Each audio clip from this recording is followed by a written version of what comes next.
Okay, this is a story about the Sea Shepherd, Bethune. He was aware of the scam. Now, Japan's refusing to release a New Zealand anti-whaling activist who's being held aboard one of its harpoon ships in Antarctic waters. Mark Willisey is the ABC's North Asia correspondent, and he joins us now on the phone from Tokyo. Mark, good morning. First of all, does it look like this protester, Pete Bethune, will actually end up in Japan and face charges? It is increasingly looking like that. We've had reports from the NHK news service here in Tokyo that he will be handed over to the Coast Guard, the Japanese Coast Guard, when the ship returns to Japan in about a month. And apparently he could face charges under Japanese law. And overnight we also heard from the Japanese Foreign Minister, Katsuya Okada, and he says that in principle Japan will not hand the activist over to a third country, and in fact Japan is preparing to bring him back to Tokyo. That's the first time they ever took that authority, just how serious the charges against him might be. So we're hearing that the Japanese are currently trying to formulate a case. We don't know yet what that case will be and what the charges will be. But one of the ministry officials has been quoted in the news services here as saying that they are looking at charges that are similar to break and enter for a property on land. And so that could be one of the charges. And of course also the charge of piracy is being bandied about, although that would be much harder to prove. Has there been much focus on this in the Japanese media? There has, yes. This has got a lot of airplay in Japan. Obviously the Sea Shepherd's tactics in the Southern Ocean have been reported on quite extensively, and there is a feeling over here amongst the public and in some sections of the media that they are overstepping the mark in the tactics that they are using. And this in particular is being assessed as what sort of will the Japanese government has to prosecute these activists. Of course, a couple of years ago, 2 activists did get on board a whaling ship and they tied themselves to the deck, but they were later released with the help of an Australian government ship.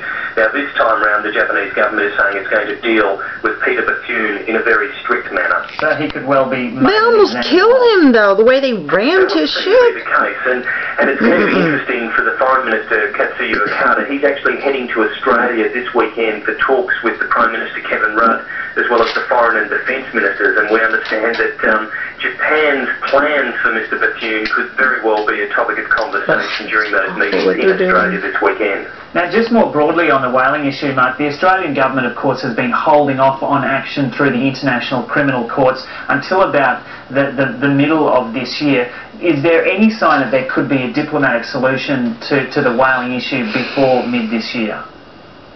It's looking unlikely, although we do, as I say, have the Foreign Minister going to Australia this weekend to talk with the Prime Minister, and we've heard the Prime Minister, Kevin Rudd, is saying, look, we will take legal action against Japan if we can't find a diplomatic solution first. Well, this weekend provides a very important diplomatic opportunity for Mr Rudd and the Japanese Foreign Minister to sit down and try and reach a breakthrough.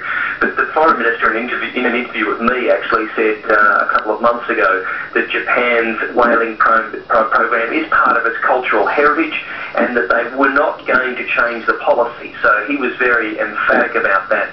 So it would seem that we're not going to find any common ground if the Japanese continue to keep that viewpoint and if Mr Rudd keeps threatening legal action. And just finally, Mark, what's happened in that court case in Japan there with those 2 Japanese activists who said they were trying to expose the whale meat trade? Those 2 activists have been charged with stealing whale meat, which they said they tried to hand on to prosecutors, and also trespass. And we've had the opening of the trial this week of those 2 activists. They are facing 10 years in jail if found guilty. What we've heard now is there have been some witnesses called. There'll be more witnesses called next month, and we could have a verdict in the middle of the year. But if those activists are sentenced to jail terms, well, that could certainly reignite the debate and certainly get a lot more airplay on this issue in Japan itself. Okay, we'll keep across it. Mark Willisey in Japan, thanks a lot for that. Okay, I'm not going to get mad if you don't agree with my position on this situation. Okay, I'm just sharing the story and to let you know there's a link that will be with this video if you want to sign the petition to help free the Sea Shepherd Peter Bethune.